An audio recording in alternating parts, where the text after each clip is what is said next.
이 새벽에 주 앞에 나오신 분들을 진심으로 환영합니다. 찬송가 455장 찬양 드리겠습니다. 455장입니다.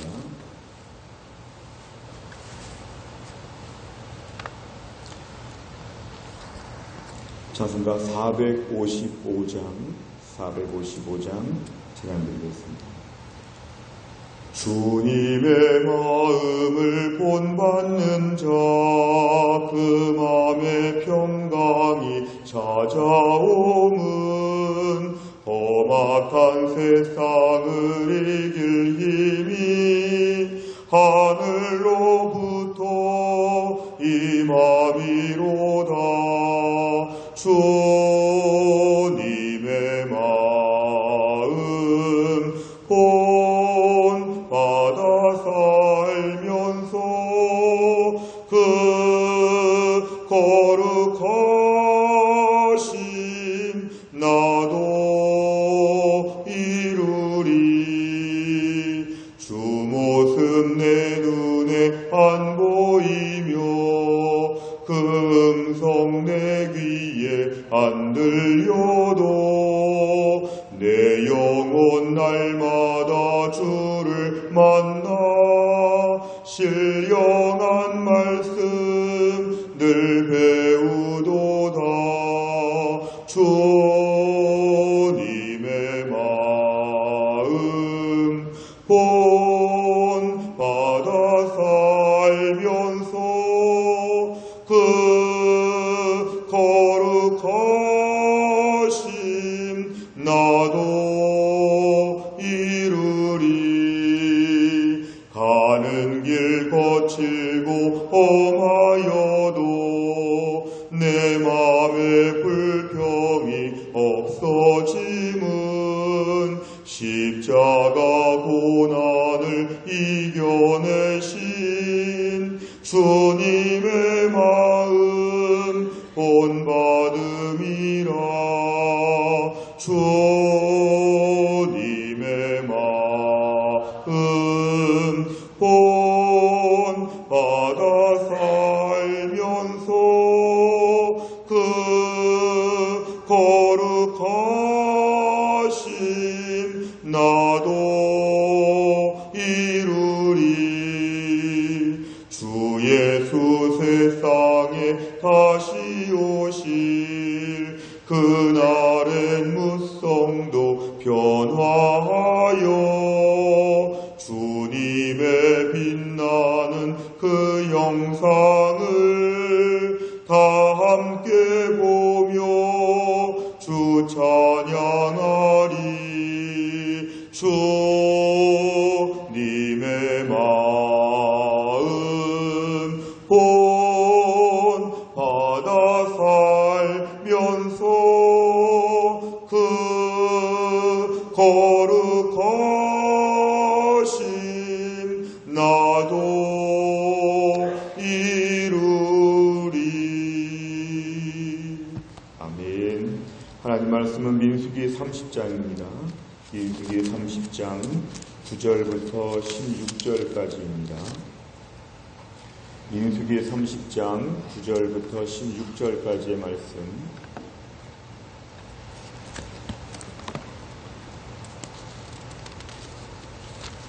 민수기 30장 9절부터 16절, 페이지원 247페이지에 있습니다.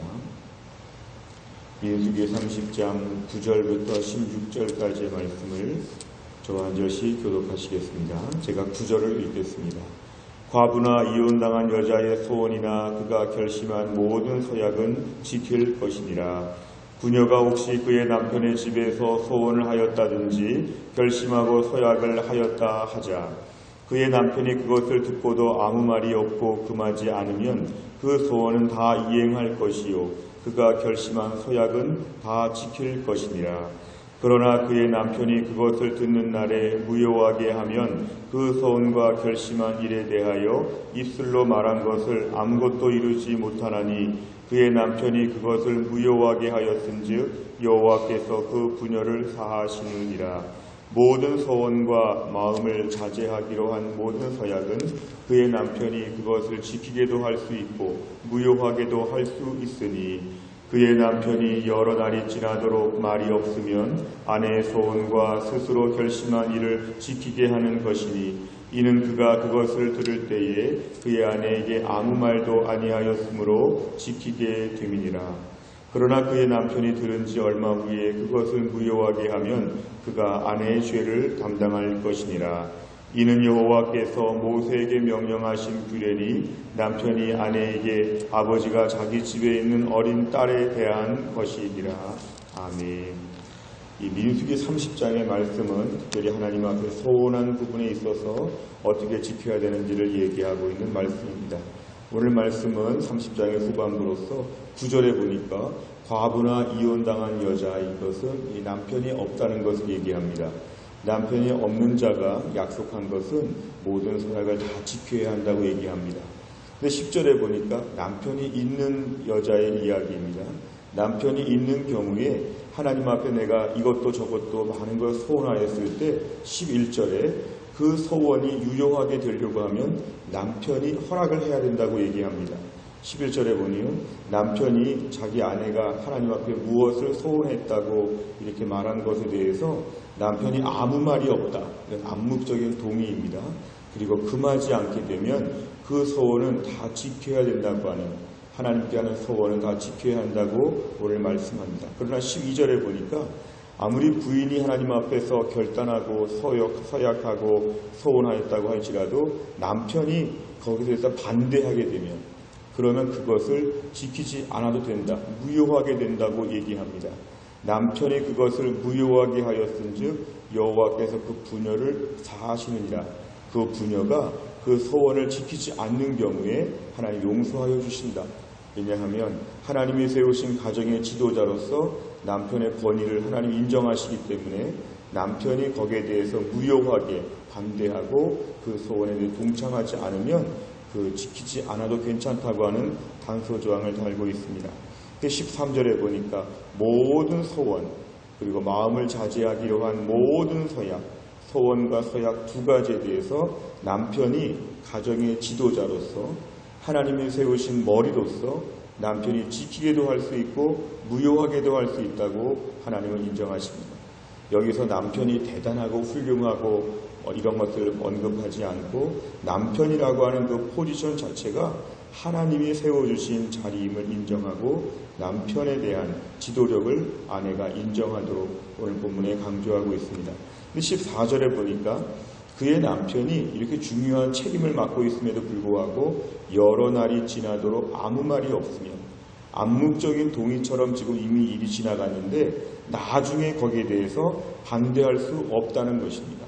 반대하기 어렵다. 15절에 보니까 남편이 처음에 가만히 있다가 일정한 기간이 지난 다음에 반대하려고 하면 때가 지나갔기 때문에 아내가 소원을 못 지키게 된 경우 15절 끝에 그가 아내 대신에 죄를 담당해야 된다. 하나님이 남편에게 책임을 물으신다는 것입니다. 결국 16절에 보니까 어제 말씀, 오늘 말씀에 이어서 어제는 집안에 있는 딸이 아버지에 대해서, 오늘 말씀은 아내가 남편에 대해서 하나님이 세워주신 가정의 리더십에 대해서 순종하고 소원과 소약을 그만큼 신중하게 해야 된다는 것을 오늘 강조하고 있습니다. 내용 관찰을 보시면 첫째, 아내가 소원을 이행할 때 반드시 기억해야 할 부분은 무엇입니까? 10절부터 12절까지 보니까 남편에게 그 말을 해야 되고 남편의 반응 여부가 매우 중요한 하나의 마지막 최종 절차가 되었다는 걸 강조합니다. 두 번째 보면 남편은 아내의 소원과 서약에 대해서 어떤 권한과 책임을 갖습니까? 13절의 핵심인데요. 남편이 아내의 서약에 대해서 유효화할 수도 있고 무효화할 수도 있는 남편에게 그런 권한이 있다는 걸 하나님께서 정해 주셨습니다. 권한은 뭐냐 하면 유효화할 수 있고 무효화할 수 있다는 그런 권한이 있고 책임은 뭐냐 하면 14절 15절 일정한 때에 반드시 거기에 대한 판정을 내려주어야 되고 날짜가 지나게 되면 남편이 모든 걸 담당해야 되는 그런 책임을 오늘 15절까지 말씀하고 있습니다. 세 번째를 보면 하나님께서 아내의 소원과 서약에 대한 권한과 책임을 남편에게 부여하신 이유는 무엇입니까? 우선 가장 첫 번째는 소원과 서약을 그만큼 신중하게 하라고 강조하고 있습니다. 개인적인 쉽게 함부로 소원을 남발하지 않도록 남편이라고 하는 절차, 어제 말씀은 아버지라고 하는 절차를 통해서 한 번 더 생각하고 함부로 입을 열지 말라는 것입니다. 하나님 앞에 공수표를 남발하고 할 수도 없는 엄청난 이야기를 하지 말고 정말 하나님을 인격적으로 생각한다면 한마디 한마디 기도 제목과 소원과 비전과 헌신을 더 신중하게 하라는 것입니다. 또 한 가지는 남편에게 책임을 물으시는 것입니다. 오늘 말씀을 오해하게 되면 남편의 절대적인 권한을 강조해서 가부장적 제도를 더 옹호하고 남편을 더 이렇게 높여 세우는 것으로 보이지만 성경을 깊이 이해하면 남편은 그만큼 어깨가 무거운 것입니다. 남편이 아내에게 군림하라고 하는 것이 아니라 남편이 자기 아내의 신앙생활과 하나님께 기도하는 부분에 대하여 함께 동참하고 함께 짐을 지라는 것입니다. 남편이 그만큼 책임이 무거운 것입니다. 오늘 말씀에 의하면 남편은 자기 아내의 소원과 서약에 대해서 반드시 함께 고민하고 함께 기도하고 여기에 대해서 일정한 기간 안에 빨리 판정을 내리면서 함께 말을 해야 된다는 것입니다. 오늘 본문의 말씀은 하나님 앞에서 가정에서 남편이 얼마나 책임이 무거운지를 우리에게 얘기해주고 있는 것도 어제 말씀에 이어서 이어지고 있습니다. 네 번째를 보면 아내의 소원을 듣고 여러 날이 지난 후에 무효화하면 그 책임이 남편에게 있다는 말씀을 보며 무엇을 느낍니까? 남편은 집안에서 군림하는 것이 아니라 아내에 대해서 일정한 신앙적인 가이드나 리더십을 발휘해야 되기 때문에 믿음이 있는 남편에게 있어서는 아내를 향하여서 매우 중요한 책임이 있다고 볼 수 있습니다. 여러 날이 지났다는 것은 남편으로서 이 부분에 직무 태만이고 직무 유기이고 근로하는 사람에게 있어서는 근무 소홀이라고 볼 수도 있습니다. 남편이 아내에 대해서 기도 제목을 들었을 때에 아내의 여러 가지 계획을 들었을 때에 빨리 얘기해주고 함께 판정을 내리고 함께 마음을 모으는 과정 절차가 매우 중요하다는 걸 볼 수 있습니다. 동시에 아울러서 우리가 오늘 가정과 직장과 어디든 맡은 바 책임이 있다고 할 때에 그 역할을 가지고 남을 허락하고 금지하는 입장에 있다고 할 때는 얼마나 책임이 막중한지를 다시 한번 저희가 알게 됩니다. 5번에 보니까 나는 가정과 직장, 교회에서 섬겨야 할 사람에 대해서 어떤 권한과 책임을 갖고 있습니까? 공동체 안에서 섬겨야 할 사람을 사랑으로 섬기기 위해서 무엇을 결단하겠습니까? 오늘 내가 맡은 바 책임에 대해서 범죄한 본성은 자꾸 군림하라고 합니다. 이건 나의 영역이라, 이건 내가 해야 된다. 근데 문제는 그 일에 대한 권한뿐만 아니라 책임이 훨씬 더 많다는 것입니다. 오늘 본문에 부인이 이렇게 믿음으로 헌신하고 소원하고 하나님께 믿음으로 철저하게 살겠다고 약속을 많이 하는데 남편이 영적인 태도나 모든 면에서 그만큼 따라가지 못하면 아내를 도울 수가 없습니다. 오늘 아내를 이렇게 믿음 있고 기도하는 아내를 둔 남편의 입장에서는 더 많이 기도하고 더 많이 아내를 섬길 수 있을 만큼 준비해야 된다는 것입니다. 오늘도 우리의 삶에 있어서 수많은 우리 주변의 관계 속에서 우리가 남을 섬기는 위치에 있을 때 나의 고난을 가지고 군림하는 것이 아니라 그것을 가지고 그만큼 섬길 수 있는 영적인 능력과 자질이 우리에게 먼저 필요합니다. 하나님, 오늘도 내 주변의 많은 사람들 앞에서 이거는 내 고난이라고 이렇게 큰 소리를 치기보다는 이것이 나의 책임이라고 생각하면서 더 많이 기도하게 하여 주시고 영적으로 깨어있게 하여 주시옵소서.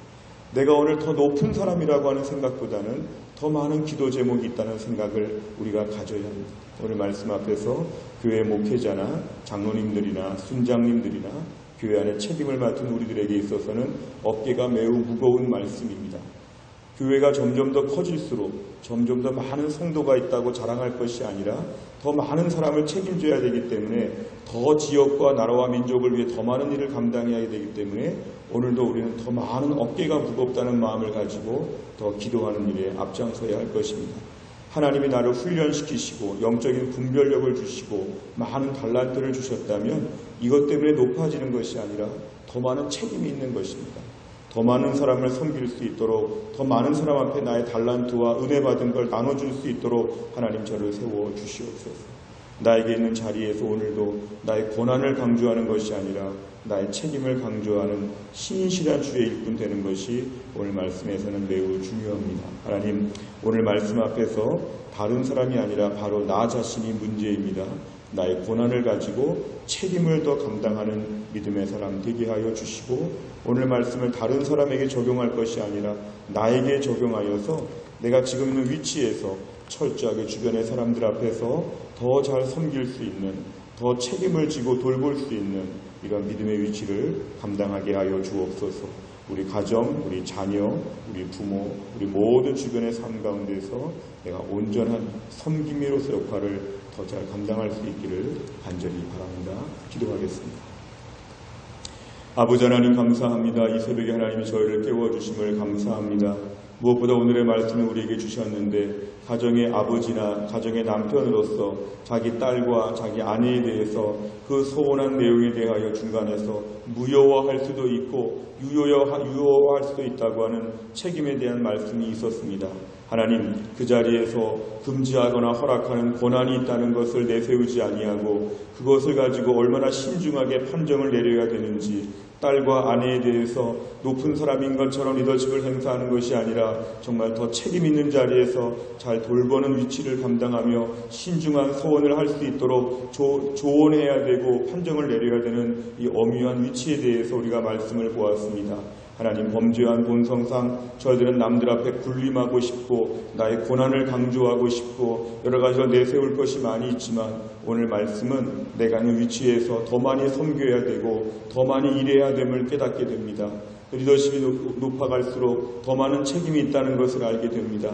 하나님 아버지, 무엇보다 오늘도 우리의 삶 가운데 주변의 많은 사람들, 특별히 나에게 맡겨주시고 나에게 책임을 주신 사람들 앞에서 철저하게 섬기며 철저하게 판정을 내려줄 수 있는 영적인 수준과 능력을 갖출 수 있도록 하나님이 함께하여 주시옵소서. 많은 사람들이 높아지고자 하고 점점 더 자기 권세와 권능을 강조하고 자랑하는 시대 가운데 예수님의 리더십을 가지고 남을 섬길 수 있도록 하여 주시어, 우리 주변의 많은 사람들, 내가 꼭 기도해 줘야 되고 내가 꼭 영적으로 돌봐야 되고 내가 꼭 책임져야 되는 사람들 앞에서 더 철저하게 잘 섬길 수 있는 신실한 섬기는 자가 될 수 있도록 우리를 하나님 사용하여 주시옵소서. 무더운 여름철 저희가 또 하루 살아갑니다. 오늘도 믿음으로 살게 하여 주시고 오늘도 하루 종일 주님만을 바라보며 신실하게 살게 하여 주옵소서. 오늘 김경자 권사님 가정의 장례 발인 예배에 하나님의 큰 위로와 은혜가 있게 하셔서 믿지 않는 남편과 딸들이 주 앞에 나오게 하여 주시고 모든 식구가 예수 앞에 엎드릴 수 있는 은혜로운 시간 되게 하여 주옵소서. 오늘 진중구 집사님 퇴원하는데 하나님께서 일단 퇴원할 때에 강건하게 하여 주시기를 원합니다. 전수미 집사님 계속 병원에서 치료받고 힘들어하는 딸을 불쌍히 여겨주시어 하나님 낫게 하여 주옵소서. 오늘도 교회 안에 몸이 약하고 믿음이 약하고 마음이 약하고 어려운 형편 가운데 주님만을 바라보며 묵묵히 주어진 삶을 걸어가는 주의 백성들을 하루 종일 위로하시고 강건케 하셔서 힘있게 또 하나를 살아갈 수 있도록 오늘 하루치 믿음을 우리에게 허락하여 주시옵소서. 모든 말씀을 예수님의 이름으로 기도하옵나이다. 아멘. 화요일의 100대 기도 제목은 교회의 지도자들을 위하여 기도합니다. 29번부터 42번까지입니다. 29번부터 42번까지 교회 지도자, 담임목사, 교역자, 장로, 평신도 지도자, 순장님들을 위하여 우리가 기도합니다. 29번부터 42번. 29번 다 같이 읽겠습니다. 우리 교회의 평신도 지도자들이 은혜 받는 일에 먼저 힘쓰게 하시고 굳은 일 힘든 일에 앞장서서 섬기게 하옵소서. 아멘. 평신도 지도자들에게 교회의 영광과 시대를 향한 비전을 보여주시고 기도의 진자리 마른 자리를 무릎으로 감당하게 하옵소서. 아멘. 평신도 지도자들에게 교회 사랑의 마음을 더하셔서 피로 값주고 사신 교회를 더욱더 사랑하게 하시고 눈물로 섬기게 하옵소서. 아멘. 담임 목사님에게 새 몸과 새 마음과 새 영을 부어주셔서 아비의 마음과 목자의 심정으로 몸된 교회를 섬기게 하옵소서. 아멘. 육체의 한계를 아시는 주님께서 담임 목사님을 붙드사 곤비치 않고 지치지 않는 강건함을 허락해 주옵소서. 아멘. 교육자들이 담임 목사님 중심으로 한 마음이 되어 교회와 성도를 섬김에 있어서 부족함이 없게 하소서. 아멘. 교육자들에게 말씀의 권세를 허락하여 주셔서 성령 충만한 말씀 선포자들이 되게 하옵소서. 아멘. 교육자들의 삶의 영성관리, 언행심사 등 모든 면에서 성도들에게 신앙생활에 모범이 되게 하옵소서. 아멘. 교육자들의 가정을 평강의 평강으로 인도해 주셔서 목회에 전념할 수 있는 환경과 여건을 허락하여 주옵소서. 아멘. 주님의 영광스러운 몸된 교회를 앞장서서 섬기는 모든 장로님들의 가정과 사업에 복의 복을 더하여 주옵소서. 아멘. 하나님께서 당회를 붙드셔서 교회의 중요한 결정을 기도 가운데 하나님의 뜻을 따라 순종하게 하옵소서. 아멘. 서로를 존중하고 사랑이 가득한 당회가 되기 위해 날마다 눈물로 기도해주며 아껴주며 동역자 의식으로 견고해지게 하옵소서. 아멘. 장로님, 권사님, 안수집사님들이 초신자 젊은이들 앞에서 먼저 헌신하고 충성하는 모범이 되게 하옵소서. 아멘. 교회의 지도자들이 주님의 비전을 보게 하시고 한 마음으로 그 비전을 위해 힘차게 전진하게 하옵소서. 아멘. 주기도문합니다. 하늘에 계신 우리 아버지여, 이름이 거룩히 여김을 받으시오며 나라 임하옵시며 뜻이 하늘에서 이룬 것 같이 땅에서도 이루어지이다. 오늘날 우리에게 일용할 양식을 주옵시고 우리가 우리에게 죄 지은 자를 사하여 준 것 같이 우리 죄를 사하여 주옵시고 우리를 시험에 들게 하지 마옵시고 다만 악에서 구하옵소서. 대개 나라와 권세와 영광이 아버지께 영원히 있사옵나이다. 아멘.